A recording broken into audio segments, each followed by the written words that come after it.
This is Chapter 17, Nursing Diagnosis.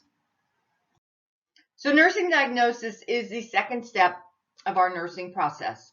As a nurse, we deliberately use critical thinking when we're making the nursing diagnosis because we need to accurately determine the patient's response to an illness. So are you able to identify with John? Have you maybe had a situation in your own life that caused you to think about coming into nursing? When we, as nurses, make a diagnosis, we use a clear label or a term that is familiar to everyone that's involved within the patient's care so they can understand the patient's needs. In the nursing practice, we have three types of diagnoses or problem statements. A medical diagnosis is the identification of a disease or an illness that is based on a specific evaluation of physical signs and symptoms, patient's medical history, and the results of any tests or procedures. Nurses cannot treat medical diagnoses. Our nursing diagnoses, we look at the pathophysiological aspects. So how are they handling their heart attack, or how are they handling their treatment? So if they're taking an anticoagulant, how are they being affected in their personal lives related to the death of maybe their friend?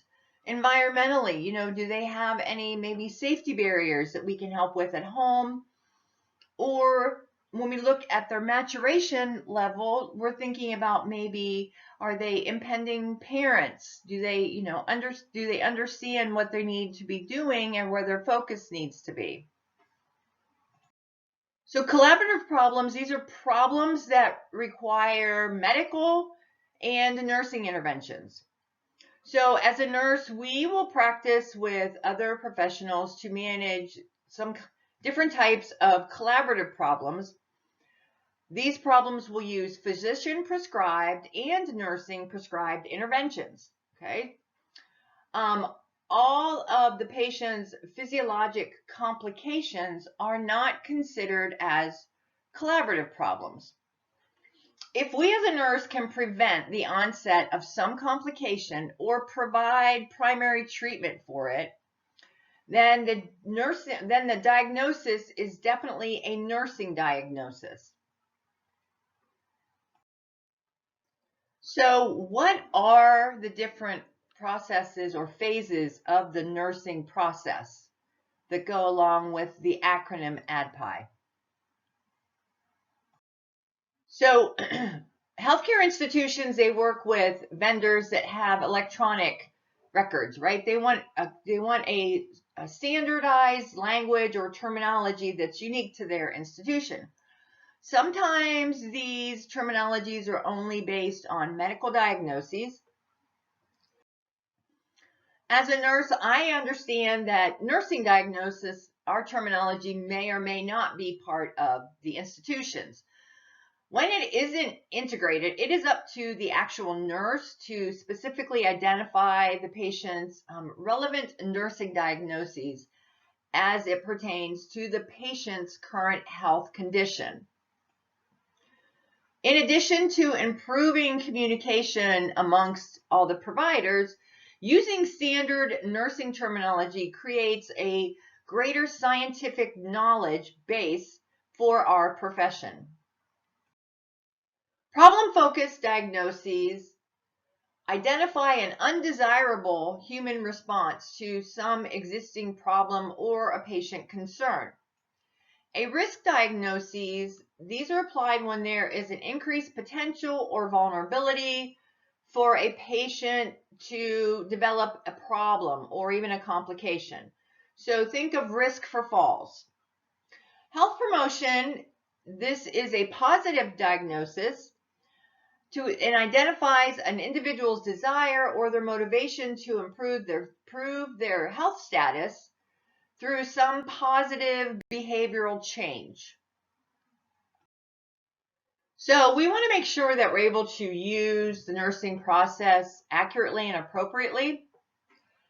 Critical thinking, when we apply our knowledge, experience, our own critical thinking attitudes, and our intellectual standards, when we are doing a collection of a comprehensive assessment database, this will help improve the way we can diagnose the patient's situation. So we use patient assessment data during the diagnostic reasoning process. This helps us logically explain a clinical judgment, and this would be explaining our nursing diagnosis. As a nurse, we gather a comprehensive set of data or information. We validate that data, and we add additional information if there's not adequate information. So we'll go asking questions or digging. Then we will interpret our data. We will identify different cues or cluster, and we'll cluster all this information together that could help form a pattern that could lead to a specific nursing diagnosis or other problem.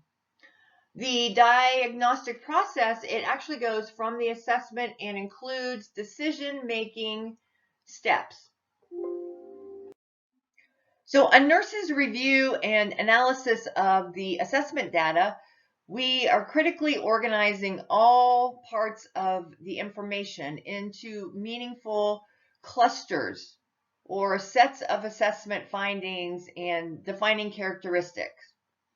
So a set of assessment findings is no more than a group of data pieces of information. These are signs or symptoms that we gather during our assessment.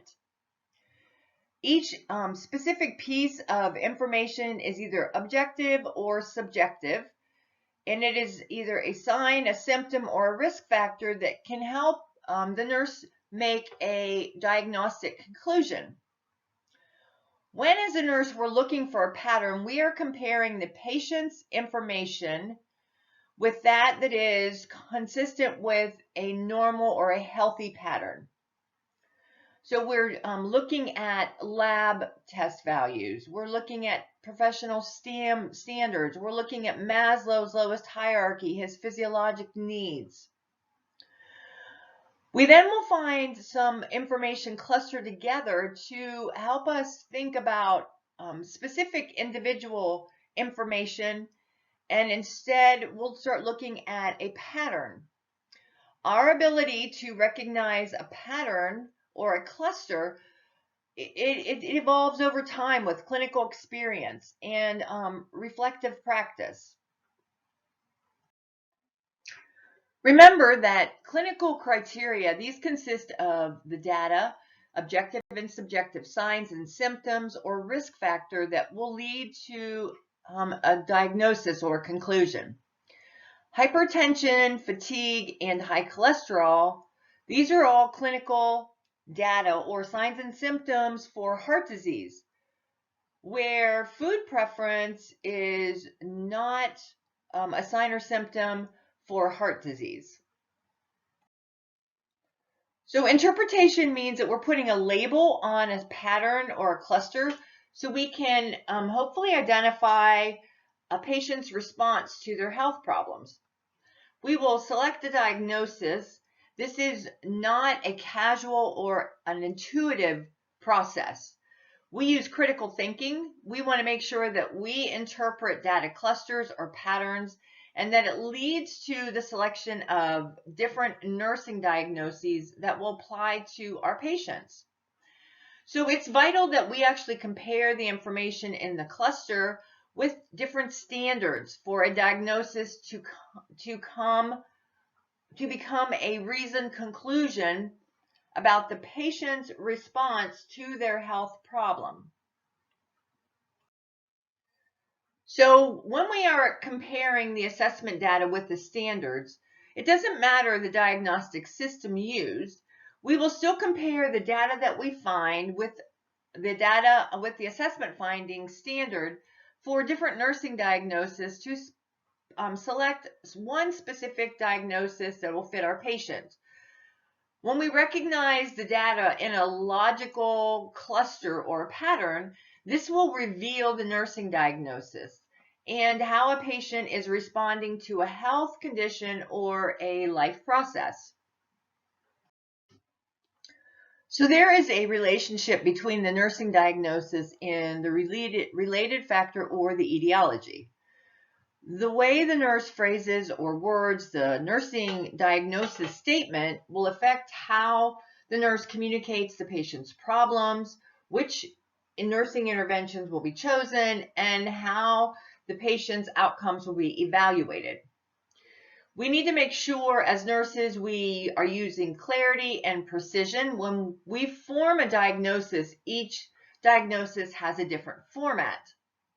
A problem-focused nursing diagnosis has three parts. It has the diagnosis label, the related factors or related to, which is your etiology, and then major defining characteristics, which are signs and symptoms. The risk nursing diagnosis, it has two parts. So it has the label, the diagnosis, and any associated potential risk factors preceded by the phrase as evidenced by. So these would be signs and symptoms. Remember, risk nursing diagnosis has not happened yet. Okay, there's just the potential that it could happen. A health promotion diagnosis are written with only two sections. It has a label and it has the defining characteristics or the assessment information. Unless we use the exact format for the nursing diagnosis, the label that we put on the patient's situation has no meaning and it can be easily misunderstood. So we want to make sure that we are extremely clear and precise. So when you read this slide, Beth understands that there's four types of nursing diagnoses. There are actual diagnoses, the risk diagnoses, a wellness diagnoses, and then a health promotion diagnoses. So disease prevention is not a nursing diagnosis. So before we identify a nursing diagnosis, we need to look at NUR100 or the International Council of Nursing to look at the actual statements to make sure that they're accurate. This is essential for good communication. Standard terminology are used in electronic health records when we use the nursing diagnosis. Accurate nursing diagnoses are the foundation so we can develop effective personalized care plan for our patients. And we as nurses need to thoroughly interpret all of the assessment findings so we can have a broad picture of the patient's various health responses.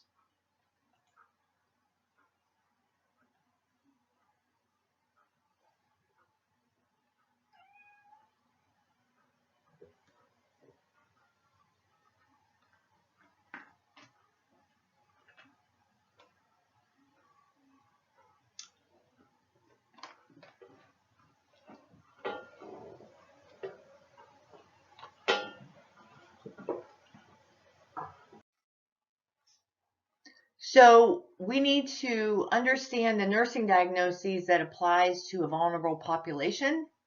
Oftentimes, a risk nursing diagnosis will describe the human response to health conditions or life situations that develop within a vulnerable individual or community. During the assessment phase, as a nurse, I want to make sure I'm knowledgeable, thorough, and skillful. I want to avoid not having all the accurate or missing data. And I need to make sure I'm willing to confirm a finding with another nurse or another professional. Errors occur if we don't cluster data and if we do it prematurely, incorrectly, or not at all. Premature clustering will occur if we make a diagnosis before we group all of the exact data. During the analysis and interpretation, a nurse needs to be careful to consider any conflicting data and determine whether there's enough data to form a diagnosis. A single symptom is not sufficient for selecting a nursing diagnosis. Clinical reasoning can lead to an accurate nursing diagnosis, and this will eventually help make an individualized, specific, and effective nursing care plan with interventions. So by successful selection of the interventions, this will depend on having the correct related or etiologic factors or risk factor for the nursing diagnosis. An accurate statement with relevant assessment findings will guide the nurse and the patient to select the appropriate patient outcomes.